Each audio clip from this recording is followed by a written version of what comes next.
So prosecutors have to deal in facts and in evidence. The Santa Fe District Attorney deciding whether to press charges after that fatal movie shooting. In an exclusive interview with ABC News, now refuting claims by the attorneys hired to defend crew members at the center of this investigation.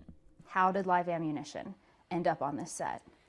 We don't have an answer to that yet. I know that some defense attorneys have come up with conspiracy theories and have used the word sabotage. We do not have any proof. Do you believe sabotage is a possibility? No.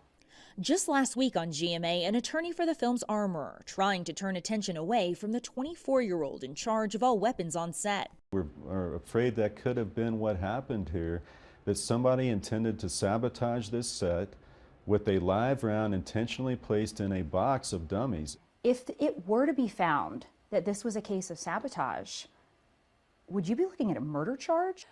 Certainly a higher level of murder charge than we would potentially be looking at with the facts that we have now, yes.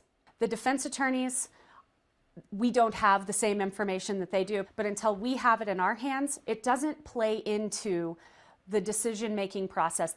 Mary Carmack-Altwies is prepared to wait months for the investigation into cinematographer Helena Hutchins' death to be completed. But evidence so far suggests to her this tragedy was avoidable. I think the most concerning thing is that there were so many levels of failures on that set. Is it your understanding that more live rounds than that one were found on the set? Yes. Do you have an understanding of how many? I do, but I can't release that information at this time. Are you concerned as a legal matter about the other live rounds found on the set? Absolutely.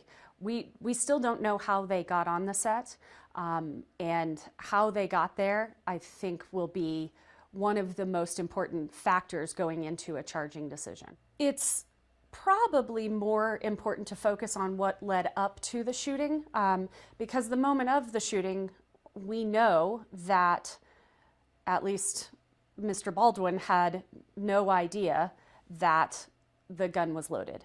So it's more, how did that gun get loaded, what levels of failure happened, and were those levels of failure criminal? How much have you learned about Hannah Gutierrez-Reed's qualifications to be in the job she was in? That's one of the areas of inquiry that we are certainly pursuing, and that the detective that is in charge of this investigation is going to be asking her during her second interview. The chain of custody of the gun that fired the fatal shot has been called into question. Do you know who loaded the gun? We do, yes. The DA declining to say who loaded it. According to a search warrant affidavit, the assistant director Dave Halls handed the gun to Alec Baldwin, but his attorney on Fox News saying he did not. In the affidavits, it states that my client grabbed the gun off of a prop cart and handed it to Baldwin. That absolutely did not happen. And is it your belief that Dave Halls handed the gun to Alec Baldwin? Yes, that does seem to be the case. Authorities say nearly 100 people were on the New Mexico set when the shooting occurred. More than half have already been interviewed. Everyone initially was very cooperative, but adding in attorneys adds in an extra level of complication. We don't have laws that have been written for this kind of incident. There is no precedent for a case like this. Certainly not in New Mexico. Are you prepared to press criminal charges here? If the circumstances warrant it, absolutely. We will do our best to get justice for Helena Hutchins and Joel Sousa.